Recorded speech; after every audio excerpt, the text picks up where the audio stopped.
యాసంగి నాట్లు పడ్డాయి. పిండి కట్టెలకు తిప్పలైతదేమో అని అనుకొని ఆన్నో ఈన్నో అప్పో సప్పో గుంజుకొచ్చి ముందుగానే దొరికిన కాడికి పిండి కట్టెలు తెచ్చుకుర్రు రైతన్నలు. ఇప్పుడు మీదంగా మందులు కొట్టేటి యాళ్ళ పంటతో పాటుగా కలుపు మొక్కలు కూడా పెరుగుతూనే ఉన్నాయి. కాయకిళ్ళ కోసం పోతేనేమో కూలి పైకం ముందుగా ఇస్తూనే వస్తామంటుర్రట. చేతుల పైసలు ఏదెట్లా అని అనుకుంటున్న రైతన్నలకు తెలంగాణ సర్కార్ చల్లటి మాట చెప్పింది. రైతు రైతులకు భరోసా పైసలు ఇద్దానికి అంత తయారైందట. 3 విడతలల్లో పైకం వేస్తారట రైతుల ఖాతాలల్లా.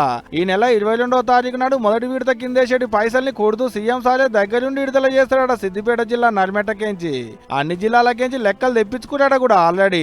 సన్నకారు చిన్నకారు అంత కలిపి 70 లక్షల మంది రైతులు ఉంటే అడిగా 1.5 ఎకరాలు సాగు చేసిరాట. వాళ్ళందరికీ 3 విడతలల్లో కలిపి 9,000 కోట్ల రూపాయల నిధుల్ని జమ చేయాలని డిసైడ్ అయిందట కూడా ఇప్పటికే గవర్నమెంట్.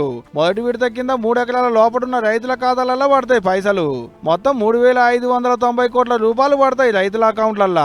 మరి మిగిలిన 2 విడతలకు ఎప్పుడు వేస్తారంటారా? వాటికి కూడా ఆలస్యమే లేదు తీయాలి. మొదటి విడత పైకం పడ్డాక 20 రోజులలో 2వ విడత, అటంక మళ్ళీ 20 రోజులలో 3వ విడత. ఏప్రిల్ ఎల్లుదలకల్లా మొత్తం రైతులకు భరోసా పైకం అందేటట్టు ఉపాయం చేస్తున్నట్టు. ఇదే ముచ్చట మీద చిన్న సీఎం బట్టి విక్రమార్క సారు, వ్యవసాయ మంత్రి తుమ్మల నాగేశ్వరరావు సారు ఇంతమంది సర్కార్ ఆఫీసర్లతో మాట్లాడిండట కూడా సీఎం సార్ ఆల్రెడీ. ఇక పైసలు వరుడే ఆలస్యం కాకుంటే ఆసామి పేరు మీద ఎంత భూమి ఉంటే అంతకు భరోసా పైకం పడదటనుళ్ళు. పంటలు పండేటి భూములకే పైకం పడేది. వరి, మక్కలు, పత్తి, పసుపు, మిర్చి, కూరగాయలు, పండ్ల తోటలు ఇట ఏ పంట పండించినా పైకం పడుడైతే పక్క. పొలం దున్నినోళ్లకు, దమ్ము చేసిన వాళ్ళకు, ఏదో పంట వేసిన వాళ్ళకు, సాగు భూములకే సర్కారోళ్ళు ఇచ్చేటి సాయం అందేది.